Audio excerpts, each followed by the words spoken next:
Phone আছে। Sure. সম্মানিত দর্শক, আপনার নাম পরিচয় বলে ফোনটি কথা বলবেন। হ্যালো, আসসালামু আলাইকুম। ওয়ালাইকুম আসসালাম। জি জি, আমি নওগাঁ জেলার নওগাঁ সদর থেকে মোহাম্মদ তৌফিক আহমেদ বলছিলাম। জি, শুনতে পাচ্ছি আমরা, প্রশ্ন করুন। জি, আমার স্যারের কাছে একটা কোশ্চেন ছিল যে বিগত 1 বছর যাবত আমার নাকের ভিতরে একটা গন্ধর মতো আসে, ব্যাড স্মেল যাকে বলা যায়।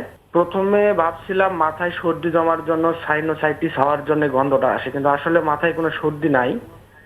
আমার প্রশ্নটা এটাই যে এই গন্ধটা আসলে আসছে কোন জায়গা থেকে? দেখুন, নাকে দুর্গন্ধের অনেকগুলো কারণ আছে। তার ভিতরে একটা অন্যতম কারণ হচ্ছে যে আপনার নাকের হাড় বাঁকা এবং মাংসবৃদ্ধি। কারো যদি নাকের হাড় বাঁকা মাংসবৃদ্ধি থাকে তাহলে ম্যাক্সিলারি সাইনোসাইটিস হয়, এবং ম্যাক্সিলারি সাইনোসাইটিস হইলে কিন্তু নাক দিয়ে দুর্গন্ধ হইতে পারে। এছাড়াও আপনার সাইনোসাইটিস নাই কিন্তু আপনার নাক দিয়ে দুর্গন্ধ আছে, সেক্ষেত্রে আপনার নাকের এক ধরনের রোগ আছে যেটাকে ক্ষয় রোগ বলে, অ্যাট্রপিক রাইনাইটিস আমাদের মেডিকেলের ভাষায় বলে। নাকের ভিতর যে স্ট্রাকচারগুলো আছে, টার্বিনেট বলেন বা নাকের মাংস বা নাকের হাড়, এই মাংসগুলো আস্তে আস্তে শুকিয়ে যেতে থাকে। যখন শুকিয়ে যায় তখন নাকের ভিতর এক ধরনের ক্রাস্ট তৈরি হয় এবং যেটা প্রচণ্ড রকম দুর্গন্ধ হয়। এছাড়াও আরও দুর্গন্ধের কারণ আছে। যাদের সাইনোসাইটিস আছে তাদের সর্দির সাথে অনেক সময় দুর্গন্ধ যায়।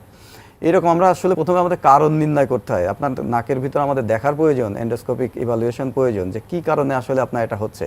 একটা এক্সরে করা যায়, অথবা সবচাইতে বেস্ট হয় একটা সিটি স্ক্যান করে আপনার যেহেতু দুর্গন্ধ আছে সেহেতু আপনার নাকের ভিতরে একটা কারণ আছেই, এবং ওই কারণ অনুসারে ট্রিটমেন্ট দিলে এটা কিন্তু আপনি পরিপূর্ণভাবে সুস্থ হয়ে যাবেন।